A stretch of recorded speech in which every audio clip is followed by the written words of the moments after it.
Hey guys, welcome back to Main Street Living. Now, Danielle, unlike where you live, okay, here in Virginia, it feels like we're in the dead of winter, okay? But in some parts of the country, spring is already on its way, and when spring arrives, so do baby animals. Oh, the cutest. And yes, it is still cold here, Quincy. It's just, this is why I live in California. But we're welcoming back to the show Dr. Gary Weitzman with the San Diego Humane Society. He's here with some tips for how we can peacefully coexist with our wild neighbors and also offer a helping hand if needed. Welcome back to the show, Dr. Gary Weitzman. Oh, thank you, guys. It's always good to talk with you. Hey, likewise. So the San Diego Humane Society is holding a wildlife baby shower. What is that exactly? Yeah, it's not exactly the typical function hall event where you bring gifts in pink or blue. We have it every spring or just before spring, winter now, and it's the opening of our baby season. Well, it's really nature's baby season, which happens in the spring for all of the wildlife that we see out about us. Mostly in the winter, even here in Southern California, we don't have a lot of animals making babies, which is really good. So we get a break. But right now we're bracing for probably 13 to 14,000 animals to come into our wildlife center here in San Diego. Wow. So now I understand where spring chicken comes from, right? Yeah, I know. And spring hummingbird and spring fox and spring raccoon. Yeah, Right. I think they far outnumber the chickens, to be honest. Yeah. Well, Gary, what kinds of animal babies do you usually see in the spring, and what are some of the things to keep in mind if you find a baby animal that you think may need some help? Yeah, really, really, the best question is right there in the second part of what you asked. We see everything here at San Diego Humane Society. We have a department called Project Wildlife, and we do see 13 to 14, even 15,000 wild animals that are either hurt, injured, or abandoned and orphaned. So we get them in droves, literally. The most common animal that we see are passerine birds, and those are the songbirds that really are the harbingers of spring for all of us.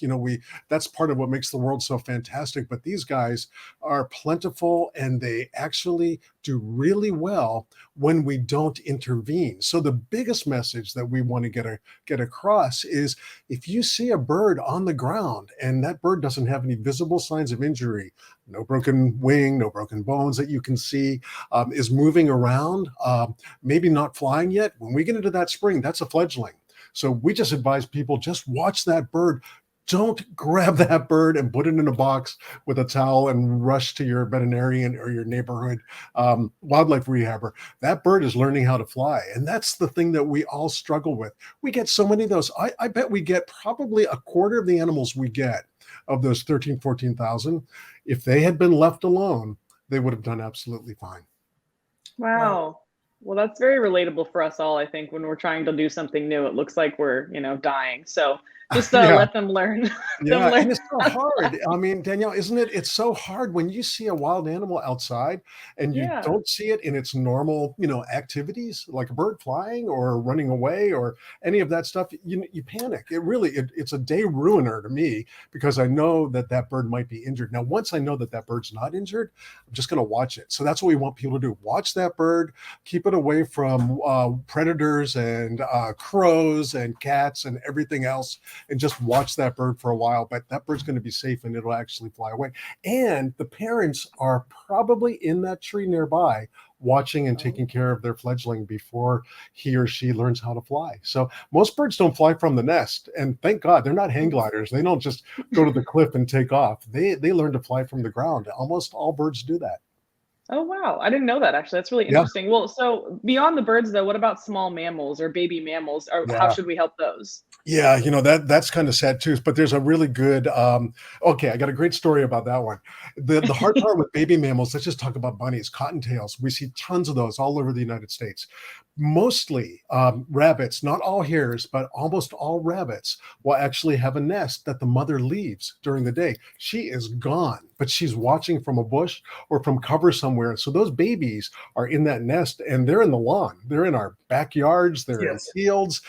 Just really be careful with that lawnmower, honestly, because there could be a clutch of babies in that nest. Mom is over in the bushes. Oh, you know what I'm talking about, huh? Yeah. Okay. I don't even know.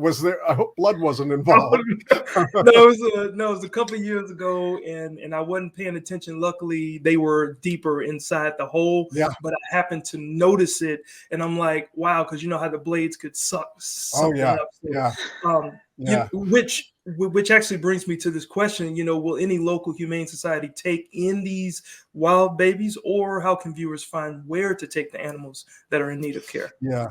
Yeah, that's good. We're lucky here in San Diego because we have such a robust wildlife program that we can help people with wildlife. But in most areas of the country, unfortunately, there aren't those programs. There's only, well, there are a few, but it's not plentiful like a humane society or a veterinarian. So most humane societies will not take wildlife, and they can't because they need a special license to do so. Some will, but what all humane societies should do is give you that information to contact the nearest wildlife rehabilitator near you, and they're everywhere, but not in the numbers that we want. So we really just check websites, Google wildlife. If you find an injured or orphaned wild animal, Google it, and you can actually get information on the closest place to bring that animal, and more importantly, from what we've been talking about, when not to pick that animal up and bring it in. Just let Nice. nature take its course, and that bird will learn to fly and have a wonderful life.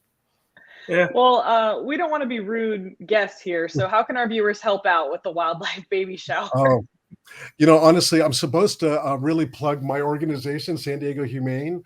Obviously, we want to do that. We have a wildlife baby shower right now. You can go to sthumane.org /baby shower, and there's a whole lot of things from food for animals to warming incubators and all sorts of things. You can go on Amazon or Target to do that. But everywhere else in the United States, too, if you want to support wildlife, find your nearest wildlife rehabilitation organization and donate to them as well, because they all need it Yeah. very badly.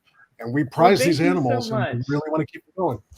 Thank you guys Yeah, for having me. thank you, you. Now, Dr. watch Gary watch Weitzman. the Great to have lawnmower him and back. don't prune the trees until the fall. Try. So no spring cleaning. That's good to know. Good to know.